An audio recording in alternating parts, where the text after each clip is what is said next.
Il existe une vérité sur la souffrance que la société moderne ne veut pas que vous découvriez.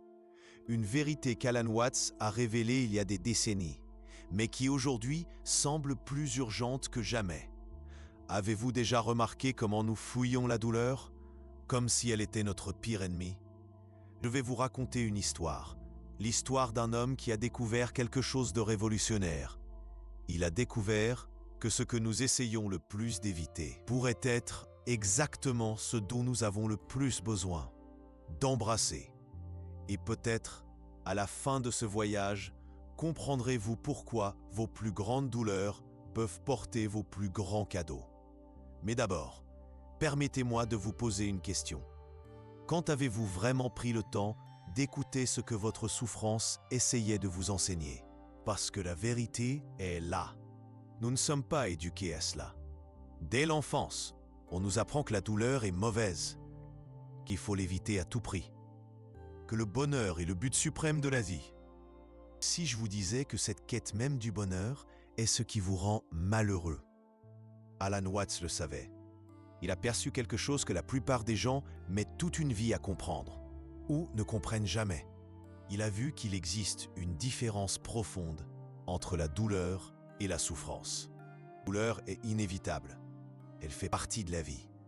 C'est ce qui se passe lorsque vous perdez quelqu'un que vous aimez, quand une relation se termine, quand vous échouez dans quelque chose d'important. Mais la souffrance est optionnelle. La souffrance, c'est ce qui arrive lorsque vous résistez à la douleur, lorsque vous la combattez, lorsque vous refusez d'accepter qu'elle fait partie de l'expérience humaine. C'est comme essayer de retenir l'eau dans des mains fermées. Plus vous serrez, plus elle s'échappe entre vos doigts. Plus précisément, c'est comme lutter contre le courant d'une rivière impétueuse. Vous vous épuisez sans jamais progresser. Avez-vous déjà remarqué cela? Comment parfois la douleur que vous ressentez n'est pas tant liée à ce qui s'est passé, mais au fait que cela n'aurait pas dû se passer. Alan Watts appelait cela la seconde flèche. La première flèche est la douleur inévitable de la vie. La seconde flèche est la douleur que nous créons nous-mêmes, en résistant à la première. Et voici le paradoxe qu'il a découvert. Plus vous luttez contre quelque chose, plus vous lui donnez de pouvoir sur votre vie. Réfléchissez un instant. Lorsque vous avez peur d'avoir peur, vous devenez encore plus anxieux. Lorsque vous vous énervez d'être énervé, la colère se multiplie. Lorsque vous souffrez de souffrir, la douleur devient insupportable. C'est un cercle vicieux qui se nourrit de lui-même. Mais et s'il existait une autre façon de voir tout cela? Et si, au lieu de voir la souffrance comme votre ennemi, vous commenciez à la voir comme votre professeur le plus exigeant? Alan Watts a compris que la sagesse orientale avait quelque chose que l'Occident avait perdu. La compréhension que la vie ne consiste pas à éviter la douleur, mais à apprendre à danser avec elle. Dans le zen, il existe un concept appelé l'esprit de débutant. C'est l'idée que, peu importe ce que vous savez, vous pouvez toujours apprendre quelque chose de nouveau. Vous pouvez toujours voir les choses sous un angle différent. Et la souffrance? La souffrance est le meilleur professeur d'esprit de débutant qui soit. Parce que lorsque vous souffrez, lorsque tout ce que vous pensiez savoir sur la vie est remis en question, c'est là que vous faites vraiment attention. C'est là que vous cessez de vivre sur le pilote automatique. Avez-vous remarqué comment les moments de plus grande croissance dans votre vie sont survenus après les moments de plus grande difficulté? Ce n'est pas une coïncidence. C'est la vie qui vous enseigne quelque chose de fondamental sur le fonctionnement de l'existence humaine. Et voici le problème. La société moderne a créé une illusion que nous devrions toujours être heureux, toujours à l'aise, toujours en contrôle. Nous allumons la télévision et voyons des gens qui semblent avoir une vie parfaite. Nous ouvrons les réseaux sociaux, ne voyons que les meilleurs moments de chacun. Nous achetons des produits qui promettent de nous débarrasser de tout inconfort. Et ainsi, nous créons une attente impossible, l'attente que la vie devrait être facile. Alan Watts voyait cela avec une clarté cristalline. Il savait que cette recherche obsessionnelle du bonheur était en réalité, le chemin le plus direct vers le malheur. Parce que lorsque vous faites du bonheur votre objectif, vous créez automatiquement une résistance à tout ce qui n'est pas du bonheur. Et quel est le résultat? Vous passez la moitié de votre vie à fuir des expériences qui sont parfaitement naturelles et nécessaires à votre croissance. C'est comme essayer de vivre seulement les jours ensoleillés et jamais la pluie. Impossible. Et même si c'était possible, vous perdriez la beauté et le renouveau que seule la pluie peut apporter. Et Watts est allé plus loin. Il n'a pas seulement identifié le problème, il a proposé une solution. Une solution qui va à l'encontre de tout ce qu'on nous a appris sur la façon de gérer les difficultés. Il a suggéré qu'au lieu de se demander « Comment puis-je me débarrasser de cette douleur ?», nous commencions à nous demander « Qu'est-ce que cette douleur essaie de m'apprendre ?» Au lieu de « Quand est-ce que ça va passer ?» Nous demandions « Comment puis-je être présent avec ça ?» Au lieu de « Pourquoi est-ce que ça m'arrive ?» nous demandions « Comment cela peut-il me transformer ?» Cela semble simple, n'est-ce pas? Mais ce changement de perspective est révolutionnaire. Parce que lorsque vous cessez de lutter contre la souffrance et que vous commencez à lui parler, quelque chose d'extraordinaire se produit. Vous découvrez qu'elle avait quelque chose d'important à vous dire depuis le début. Et voici quelque chose qu'Alan Watts comprenait profondément. La souffrance n'est pas aléatoire. Elle a une intelligence propre. Elle apparaît exactement là où vous avez le plus besoin de grandir. Au point où vous êtes le plus rigide, le plus résistant, le plus attaché à vos vieilles façons d'être. C'est comme si la vie avait un système de navigation interne qui vous dirige vers l'endroit où vous devez aller, même si vous ne le voulez pas. Avez-vous déjà remarqué cela? Comment les mêmes schémas de souffrance ont tendance à se répéter dans votre vie, jusqu'à ce que vous appreniez la leçon. Des relations qui se terminent de la même manière, des emplois qui vous frustrent pour les mêmes raisons, des situations qui réveillent les mêmes peurs. Ce n'est pas de la malchance, c'est de l'éducation.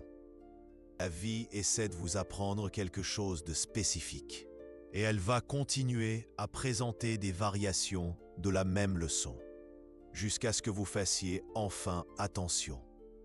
Alan Watts appelait cela le jeu cosmique de la vie. Un jeu où vous ne pouvez pas tricher. Vous ne pouvez pas sauter des étapes et où chaque difficulté est, en réalité, une opportunité déguisée. Pour jouer à ce jeu avec maîtrise, vous devez développer une compétence spécifique. Capacité de vous rendre. C'est là que la plupart des gens se perdent. Parce que se rendre ne signifie pas abandonner. Cela ne signifie pas devenir passif ou résigné. Se rendre signifie cesser de gaspiller de l'énergie à lutter contre ce qui est déjà en train de se produire. C'est la différence entre nager à contre-courant et apprendre à naviguer avec elle. Lorsque vous êtes dans l'eau et que le courant est fort, vous avez deux options. Vous pouvez lutter contre lui jusqu'à vous épuiser complètement. Ou vous pouvez utiliser votre force pour naviguer avec elle. Trouvez une manière intelligente d'arriver là où vous devez aller. Le souffrance est comme ce courant. Plus vous luttez contre lui, plus il vous entraîne vers le fond. Et lorsque vous apprenez à travailler avec lui, il peut vous mener à des endroits que vous n'auriez jamais imaginé atteindre seul. Alan Watts l'a vécu lui-même. Il a traversé la dépression, l'anxiété, l'alcoolisme. Il a affronté des critiques, des rejets, des moments de profonde solitude. Mais c'est précisément à travers ces expériences qu'il a développé la sagesse qui a fait de lui l'un des philosophes les plus influents du XXe siècle. Il n'est pas devenu sage malgré la souffrance. Il est devenu sage à cause de la souffrance. Et c'est une distinction cruciale que notre culture ne comprend pas. Nous vivons dans une société qui vend des solutions rapides, des remèdes à tout, des techniques pour échapper à la douleur, des méthodes pour hacker le bonheur. Mais la véritable sagesse ne vient pas d'éviter la difficulté. Elle vient de la traverser conscientement. C'est comme la différence entre l'anesthésie et la guérison. L'anesthésie masque simplement le problème. La guérison exige que vous sentiez la douleur pour comprendre ce qui ne va pas.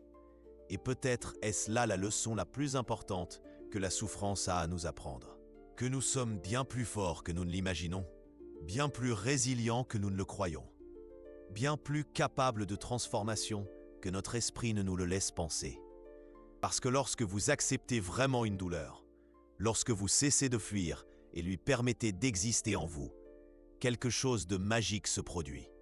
Elle se transforme, elle ne disparaît pas nécessairement, mais elle change. De qualité. Elle cesse d'être quelque chose que vous portez et devient quelque chose que vous intégrez. C'est comme le carbone qui, sous une pression extrême, se transforme en diamant. La même substance, mais avec une beauté et une résistance complètement différentes. Alan Watts comprenait cela viscéralement. Il savait que chaque moment de souffrance recelait le potentiel d'un aperçu révolutionnaire. Mais seulement si vous étiez disposé à rester présent avec elle, seulement si vous aviez le courage de ne pas fuir. Voici quelque chose qui pourrait complètement votre relation avec la difficulté. Les plus grandes souffrances sont en réalité vos plus grands professeurs déguisés. Ils viennent pour briser les illusions qui vous maintiennent petits, dissoudre les peurs qui limitent votre potentiel, forcer à découvrir des ressources internes dont vous ignoriez même l'existence. Est-ce un processus douloureux? Point. Oui. Est-ce un processus nécessaire? Absolument. Parce que la vie n'est pas intéressée à vous maintenir dans le confort. Elle est intéressée à vous aider à grandir. Et la croissance implique toujours de laisser mourir de vieilles versions de vous-même pour que de nouvelles versions puissent naître. C'est comme un serpent qui doit muer. Le processus est inconfortable, mais c'est la seule façon de continuer à grandir. Ce qu'Alan Watts a découvert et ce qu'il a essayé de nous enseigner, c'est que ce processus n'a pas besoin d'être souffert de la manière dont nous le faisons. Il peut être un processus de découverte, de révélation, d'éveil. Lorsque vous comprenez que la souffrance est temporaire, mais que les leçons qu'elle apporte sont permanentes, tout change. Lorsque vous réalisez que la douleur est inévitable, mais que la souffrance est un choix, vous récupérez votre pouvoir. Lorsque vous comprenez que chaque difficulté est une occasion de développer une force que vous ne saviez pas posséder, cessez de vous voir comme une victime, commencez à vous voir comme un étudiant. Peut-être là la plus profonde transformation de voir la vie non pas comme quelque chose qui vous arrive, mais comme quelque chose qui arrive pour vous. Parce que lorsque vous réussissez à faire ce changement, lorsque vous parvenez à voir chaque expérience, même les plus douloureuses, comme faisant partie d'un processus plus vaste de croissance et de découverte, quelque chose d'extraordinaire se produit. Vous cessez d'avoir peur de la vie. Vous cessez d'avoir besoin que tout soit parfait pour être heureux. Vous découvrez une forme de paix qui ne dépend pas des circonstances extérieures. Cela, cela est la véritable liberté. Mais nous n'en sommes qu'au début de ce voyage. Car comprendre cela intellectuellement est une chose. Le vivre dans la pratique en est une autre. Et c'est exactement de cela dont nous allons parler dans la suite de cette conversation. Car une chose est de comprendre que la souffrance peut être un professeur. Une autre chose est d'apprendre la langue qu'elle parle. Et Alan Watts a découvert quelque chose de fascinant à propos de cette langue. Il a réalisé que la souffrance parle toujours à travers des schémas. Et ces schémas sont comme des cartes qui nous montrent exactement où nous devons grandir. Laissez-moi vous expliquer comment cela fonctionne dans la pratique. Avez-vous déjà remarqué qu'il existe un type de situation spécifique qui vous déstabilise toujours? Type de personne qui suscite toujours vos insécurités? Un type d'événement qui vous fait toujours tout remettre en question? C'est pas le hasard. C'est une précision chirurgicale. La vie vous montre, avec une précision presque mathématique, où se trouvent vos angles morts, où se trouvent vos rigidités, où vous êtes encore attaché à d'anciennes versions de vous-même.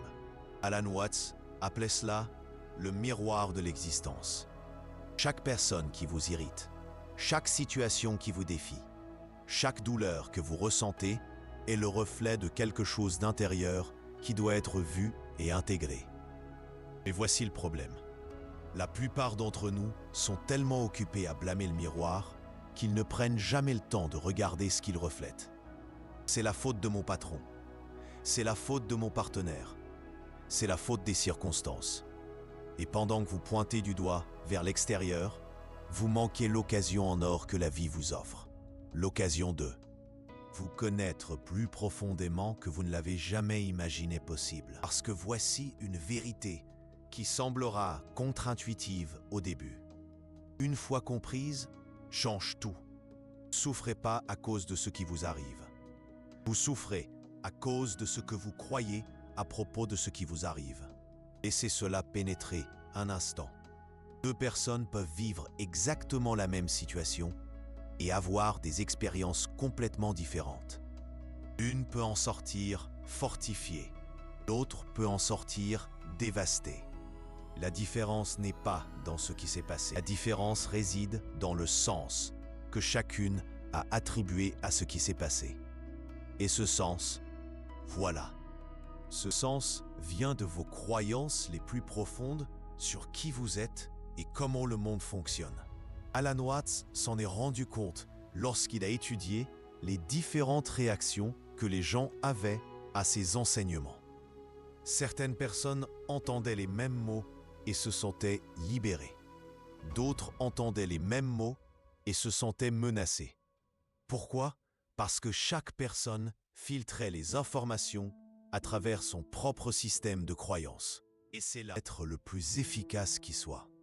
Parce qu'elle ne se soucie pas de vos croyances. Elle ne se soucie pas de vos justifications. Il apparaît brutalement et pulvérise toutes vos certitudes. D'un seul coup. C'est comme si la vie vous lançait un défi. Vous croyez comprendre comment les choses fonctionnent? Testons ça. Et puis arrive la perte que vous pensiez impossible. Le diagnostic que vous n'auriez jamais imaginé recevoir. La trahison inattendue. Là, dans ce moment de vulnérabilité absolue, vous avez un choix. Vous pouvez vous accrocher encore plus fort à vos vieilles croyances. Accuser le monde de ne pas se comporter comme il le devrait. Ou vous pouvez utiliser ce moment comme une opportunité pour remettre en question la validité de vos convictions. Alan Watts a choisi la seconde option, à maintes reprises tout au long de sa vie. C'est ce choix qui l'a transformé d'un jeune homme anxieux et incertain en l'un des penseurs les plus lucides de sa génération. Il a appris à considérer chaque crise comme une occasion de mettre à jour son logiciel interne. Chaque déception comme une opportunité de lâcher prise sur les illusions. Il les limitait. Chaque douleur comme une invitation à développer une compassion plus profonde, à la fois pour lui-même et pour les autres. Comment fait-on cela dans la pratique? Comment transformer la souffrance en sagesse? D'abord, il faut cesser de se poser la mauvaise question. La question que la plupart d'entre nous se posent en souffrant est « Pourquoi cela m'arrive-t-il » Cette question implique que vous êtes une victime, que quelque chose d'injuste vous est fait. Et tant que vous resterez prisonnier de cette question, vous resterez coincé dans le rôle de la victime. La question qu'Alan Watts suggérait était totalement différente. Qu'est-ce que cela m'invite à découvrir sur moi-même? Vous sentez la différence? La première question vous rend impuissant. La seconde vous redonne le pouvoir. La première vous pousse à chercher des coupables à l'extérieur. La seconde vous incite à explorer vos propres opportunités. Lorsque vous commencez à vous poser la seconde question, quelque chose d'extraordinaire se produit. Cessez d'être un personnage dans l'histoire de votre vie et vous en devenez l'auteur. Parce que vous réalisez que, même si vous ne pouvez pas contrôler ce qui arrive, vous pouvez toujours choisir ce que vous faites de ce qui arrive. Et ce choix, cette capacité de réponse, c'est là que réside votre véritable liberté. Alan Watts avait une métaphore magnifique pour cela. Il disait que la vie, c'est comme apprendre à jouer du jazz. Dans le jazz, vous avez une structure de base, mais au sein de cette structure, vous improvisez constamment. Vous répondez à ce que les autres musiciens jouent. Vous vous adaptez au moment présent. Et parfois, les plus belles musiques émergent des erreurs, des moments inattendus, des dissonances qui vous obligent à trouver de nouvelles harmonies. La vie est ainsi. Vous ne pouvez pas contrôler toutes les notes qui vont sonner, mais vous pouvez apprendre à improviser avec maîtrise. La souffrance, ce sont ces dissonances qui vous obligent à trouver de nouvelles harmonies en vous-même. Mais cela exige un changement fondamental dans la façon dont vous vous reliez à l'incertitude. Car la vérité est que la vie est fondamentalement incertaine. Et notre souffrance, la plupart du temps, provient de notre résistance à cette incertitude. Nous voulons des garanties. Nous voulons savoir que tout va bien se passer. Nous voulons contrôler les résultats. Et lorsque la vie nous rappelle que cette illusion de contrôle est exactement cela, une illusion, nous entrons dans la panique. Alan Watts voyait cela comme une occasion d'apprendre l'une des leçons les plus libératrices qui soit. La leçon que vous pouvez aller bien, même sans savoir ce qui va arriver demain. Vous pouvez être en paix, même au milieu de l'incertitude. Trouvez la stabilité non pas dans les circonstances extérieures, mais dans votre capacité à vous adapter à toutes les circonstances. Comment développez-vous cette capacité? Et en pratiquant la présence radicale, en pratiquant l'art d'être complètement présent, complètement ici et maintenant, quoi qu'il arrive. Parce que lorsque vous êtes vraiment présent, vous réalisez quelque chose de surprenant. Vous réalisez que la souffrance n'existe jamais dans le moment présent. Elle existe dans votre esprit qui revit le passé ou anticipe le futur. La douleur peut être présente, mais la souffrance, ces boucles mentales qui amplifient et prolongent la douleur, celle-ci n'existe que lorsque vous n'êtes pas présent. Pensez-y un instant. Lorsque vous êtes complètement absorbé par quelque chose que vous aimez faire, où est la souffrance? Lorsque vous êtes totalement présent avec quelqu'un que vous aimez, où sont vos préoccupations? Il n'existe tout simplement pas à ce moment-là. Et ce n'est pas parce que vos problèmes ont été résolus. C'est parce que vous êtes sorti du mode mental qui crée la souffrance. Alan Watts a découvert que ce mode mental a des caractéristiques très spécifiques. Il est toujours comparatif. Cela ne devrait pas arriver. Je devrais être ailleurs dans ma vie. Les choses devraient être plus faciles. Il est toujours temporel. Si seulement cela ne s'était pas produit dans le passé. Si seulement cela se produisait dans le futur. Je vais bien. Et il est toujours séparatif. Moi contre le monde. Moi contre cette situation. Moi contre cette douleur. Lorsque vous êtes présent, ces divisions se dissolvent. Vous ne luttez pas contre la réalité. Vous en faites partie. Vous n'êtes pas séparé de votre expérience. Vous êtes l'expérience elle-même. Et dans cet état, quelque chose de miraculeux devient possible. Vous pouvez ressentir la douleur sans souffrir. Vous pouvez traverser des difficultés sans être détruit par elles. Vous pouvez expérimenter la vie dans sa totalité, y compris les aspects difficiles, sans avoir besoin qu'elle soit différente pour aller bien. Être là, la profonde de toutes les libertés. La liberté de ne pas avoir besoin que la vie soit parfaite pour être heureux. Mais Alan Watts est allé encore plus loin. Il a réalisé que lorsque vous acceptez vraiment la totalité de l'expérience humaine, y compris la souffrance, quelque chose d'extraordinaire se produit.